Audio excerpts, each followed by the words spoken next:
Cooking with তুষার রান্না ঘরে আজকে আমি হাজির হয়েছি বোয়াল মাছের কষা রান্না করার রেসিপি নিয়ে।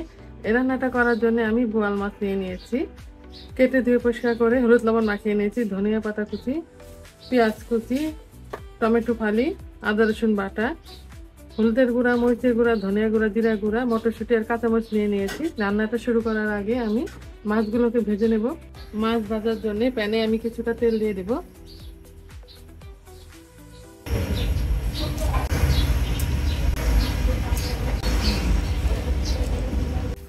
কিছুটা সময় নিয়ে আমি ভেজে নেব।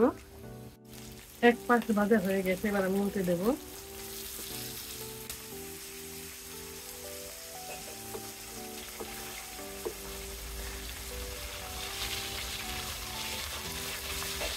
এভাবে আমি 2 পিঠ ভেজে নেব।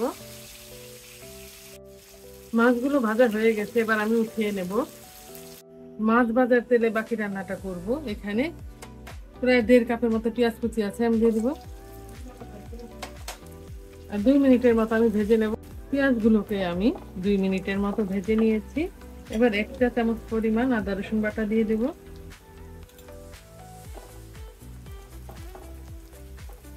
আদা রসুন বাটা দিয়ে আমি 1 মিনিটের মতো ভেজে নেব। আদা রসুন বাটা দিয়ে 1 মিনিটের মতো ভেজে নিয়েছি। এবার আমি স্বাদ মতো লবণ দিয়ে দিব। এখানে 1 চা চামচ হলুদের গুঁড়া, 1 চা চামচ মরিচের গুঁড়া, 1 চা চামচ ধনিয়া গুঁড়া আর 1 চা চামচ জিরা গুঁড়া আছে, দিয়ে দিব। একটা টমেটো আমি ফালি করে নিয়েছি, এটা দিয়ে দিব। সামান্য একটু পানি দিয়ে আমি কষিয়ে নেব। মশলা ভালো করে কষিয়ে নিয়েছি। এবার মটরশুঁটি দিয়ে দেব।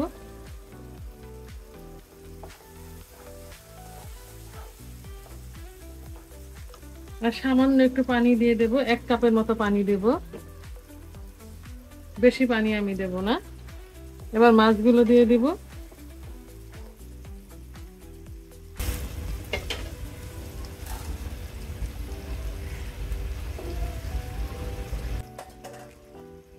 সাথে কাঁচা মরিচও দিয়ে দিব। এবার ঢাকনা দিয়ে আমি রান্না করব। আর মাখা মাখা আমি ঝোল রাখবো। নামানোর আগে অবশ্যই আমি ধনিয়া পাতা কুচি দিয়ে নামিয়ে নেব। ঝোলে মাছ দিয়ে আমি আরো 10 মিনিটের মতো রান্না করে নিয়েছি। চুলার আঁচটা আমি মিডিয়ামে রেখেছি। আমার রান্নাটা কমপ্লিট হয়ে গেছে। ঝোলটা অনেকটাই টেনে আসছে আর তেল উপরে ভেসে উঠেছে। এবার আমি ধনিয়া পাতা কুচি না দিব আর চুলার আঁচটা বন্ধ করে দেব।